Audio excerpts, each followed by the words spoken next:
In your working folder, you're going to find one more document, and it is our flower, but it's a little bit different. It's called clipit.psd. I want to talk about something that is, in my opinion, being phased out, and I'm very happy, called a clipping path.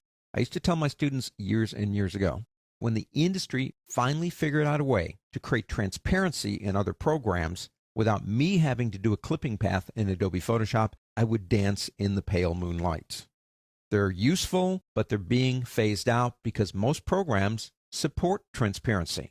For example, most applications today besides Photoshop will accept a PSD document, especially if you're working in Adobe products. But even some of the others will accept transparency. TIFFs support transparency. But there still might be a need, especially if you're going for color and you're going out to a press, where the operator might say, Andy, you got the flower isolated, cool, but I need a clipping path for it. And you go, well, what's that? Let me show you what a clipping path is. Hopefully, and I mean this seriously, you'll never have to use one. Now, I've already saved a little bit of time. If you go to paths, I already have a work path. So I've already made that path going around the flower. A couple of things to remember. To make a clipping path, it can't be a work path. It has to have a name. So I'm going to double click on work path and call it flower. If I go to this option right here, which is options for paths, one of my options is clipping path. Now that will be grayed out if you didn't give it a name. Go ahead and go to clipping path. In clipping path, there's the path. You could have more than one. Flatness is basically a number that controls the complexity of the document itself, because it is going to be vector. It's going to stay vector.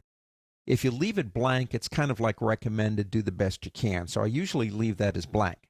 Now what I want you to watch is the word flower right there when I click OK. So keep your eyes down there.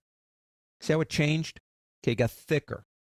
That means it's a clipping path. You say, well, nothing changed over here. It doesn't have to. Any device now that reads clipping paths will only see the flower, like a 4-color press, but you have to save it a particular way, and then you're done. If you go up to Word File on the pull-down menu and go down to, say, Save As, and go into the format, save it as a Photoshop EPS, encapsulated postscript. Give it a name, whatever you want. Go ahead and click Save. That's it. Now, any device that needs a clipping path to support the transparency option will read the clipping path, isolate all this stuff to transparency, and leave the flower. I don't really like them because they're harsh. I mean, they are vector. It's difficult, if not impossible, to do anything to them except cut them out like you're cutting them out with a pair of scissors. So if you need them, you got them. This chapter's been all about paths and shapes and vector. The more you practice with that pen tool, the better you're going to get with it. If you're like me and you grew up with programs like Illustrator or Freehand, you do have a leg up because the techniques are basically the same. And the more you practice with these tools, the better you're going to get. Paths and shapes, well, like I said at the beginning, Photoshop now has a split personality. It doesn't know if it's Illustrator and it doesn't know if it's Photoshop. It's a little bit of both.